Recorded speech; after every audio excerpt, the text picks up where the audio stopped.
beautiful people, and welcome back to another week here at Grace Doing Things.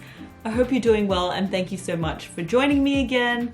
I know I haven't spoken to you face to face in a little bit of time now, but it's lovely to see you. And while we're here, I'd love to take the time to give you a few updates on what's been happening in my life before we get into this video. So the first thing is, and I'm not sure if you can really notice it right now, but I actually got a new camera and I'm recording from it right now. It's supposed to be of better quality, so maybe it's like a tiny bit better or maybe it looks the same, I'm not sure, but I think this camera will do really well in an action kind of scenario, which will be great for filming scenes in the future, or not scenes, just climbing adventures. However, I haven't been climbing in a very long time because we're still in the Sydney lockdown.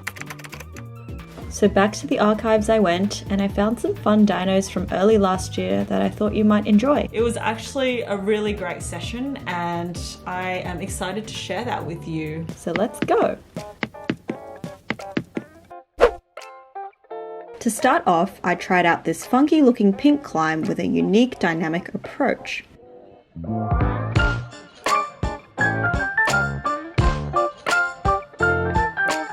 After getting to this position, you can see that I've got a left palm press and a right high foot, and I needed somehow to get up to that jug above. So this position definitely put me in the trajectory where I had to jump upwards off the right foot and then catch right hand to the jug above.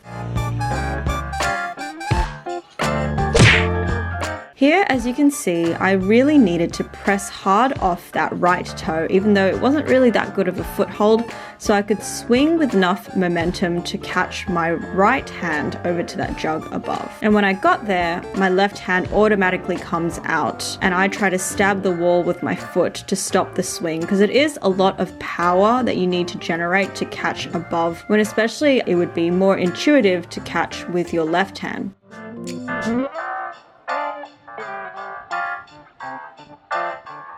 The rest of the climb is fine, except the end, which is slightly scary as there were no footholds, but you just gotta cling on, and it was pretty juggy as well.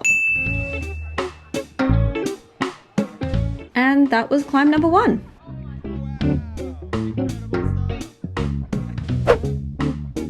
I moved straight on to a different style of dyno for climb number 2, the co-ordination dyno. This time, the direction of the problem is sideways and the holds are a little more slopey compared to before. Here I opted to go with both hands and aim to stab my left foot as quickly as possible when I did jump over there. This would prevent me flying off the hold, and the coordination part of this climb really relies on you believing that you can generate enough power to catch, then stab your foot, as the handhold is a bit slopey, so you can't really rely on the in cart of the jug to hold on. But once you get there, all you need to do is tense your whole body to lock that position in and you'll not fall off. The rest of this climb is also pretty intuitive, but the movement at the beginning is pretty refreshing as well, which I quite like.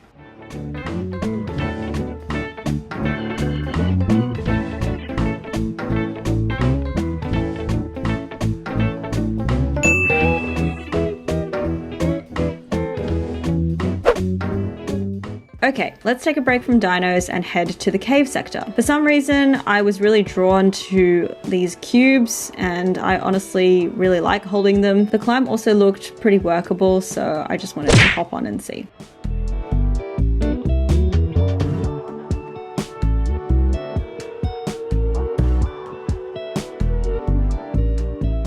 I love this knee bar park in the middle of the climb for a mini rest. I think it's great.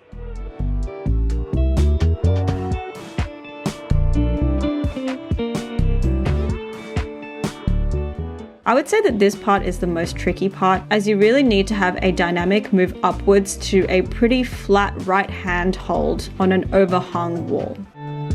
And overhung walls are just not my forte. In hindsight, I probably needed to lock my shoulder a bit more to stay on, because it's very easy to fall off if you don't tense.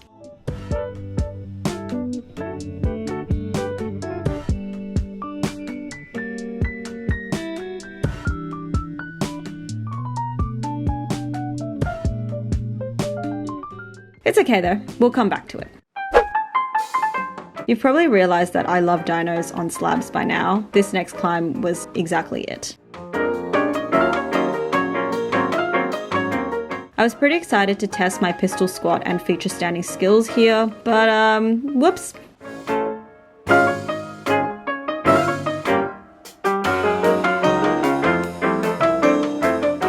The cool thing about this problem was that once you reach that right jug, the angle of the wall actually forces your center of gravity to shift to the right, and then you really have to stab your right foot on the wall or else you'll just fall out. So yes, another coordination dyno, although this foot stab, in my opinion, flowed way more naturally than the other one, so I didn't feel like I had to force it. I kind of just fell into place and my foot stabbed there naturally. The rest of the climb is fine, it's just slightly overhung, so all you have to do is keep up that stamina.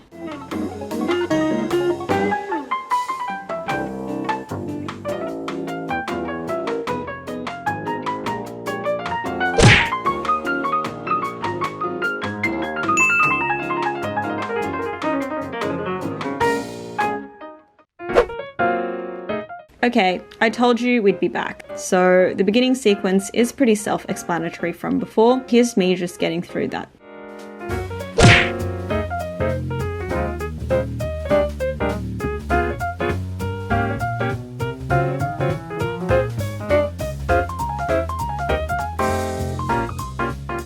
All I needed to do here was to prep for that launch to the right, as mentioned previously. And I also would really like to lock my shoulder in so I can stay on.